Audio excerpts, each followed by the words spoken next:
กราบสบายดีพ่อแม่พี่น้องครับตอนนี้เขาก็กลับบ้านแล้วงานเลยเด้กลับบ้านและบ้านนี่จานเหล็กความบัก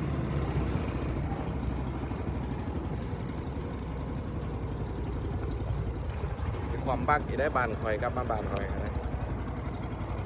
บ้านคอยและเพื่อนๆได้สุดท้ายให้เบิ่งความบรรยากาศบ้านมีรถสีขาวมาอีกเนาะท่อทาง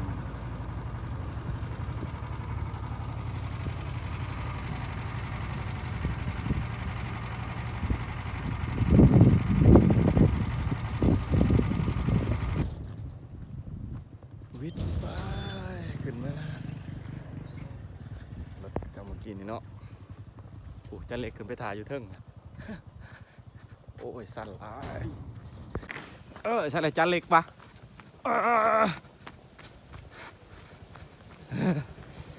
ไม่ไปได้อยากนอนบ่อยากนอนบ่ได้เนี่ยนอนหอดฟังบ้านเฮาแล้วบ้านนี้เมื่อยละสั่นดิลี่เว้ยการเดินทางก็ได้ลำบากบอกกันอยู่เพื่อนนี่ละเส้นทางเขาบ้านนาดงขามบักมากแล้วก็พอทางนี่ละทางก็บ่ได้เส้นใหญ่ดอกทางน้อยๆนี่ก็เที่ยงหน้ากับเจ้านี่ละนี่ก็คือโซนบ้านใกล้จะฮอดบ้านแล้วนี่คือเฮือนนอกบ้านเนาะเฮือนกับเจ้าก็หกแน่กับเจ้าท่านในเขามาแต่หน้าไปกันตอนนี้ก็เก็บเกี่ยวเขาเนาะตะดูเกี่ยวเขาเฮือนกับเจ้านี่แหละหมู่บ้านของข่อยบ้านนาดงนี่มีนี่แหละเส้นทางเขาบ้านมันก็มีหลายเส้นพี่น้องเส้นทางเขาบ้านมานาดงนี่แหละนี่หมู่บ้านของข่อยหมู่บ้านบ้านนาดงเมืองสองคอนแข็งสวรรณเขตเฮานี่ละเขตบ้านเซมเฮียงเขตบ้านเป้ยขาวคนผู้ไทยนี่หอด4 แยกนะเนี่ยนี่คือหมู่บ้าน4 แยกบ้านนาดงมีหลายแยกพี่น้องนี่ก็แยกนึงมีหลายแยกอยู่หมู่บ้านก็ได้นี่ก็ลักสัญญาณเพิ่นมาตั้งเมื่อกี้นี่บางเดือนก่อนนี่ละเพิ่นกำลังเปิดใช้งาน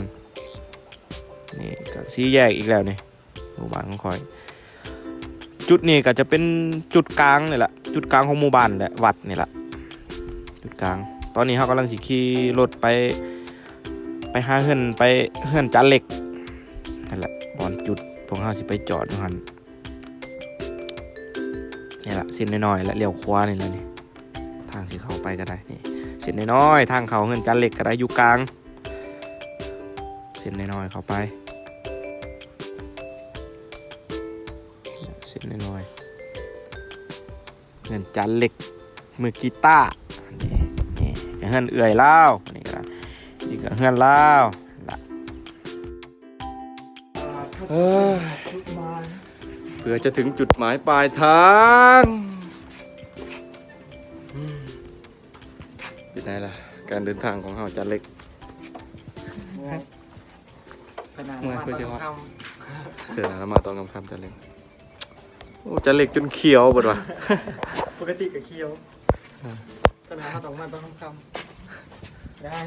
ได้ไงนะคลิปนี้ก็พอสำนีละแล้วสิทายให้เบิ่งอีกอยู่ชีวิตก็ได้สำนีละการเดินทางของเราก็ได้ลำบากแน่แล้วมันแดดเพราะมีรถใหญ่เนาะเที่ยวจักรไปโอเคจบคลิป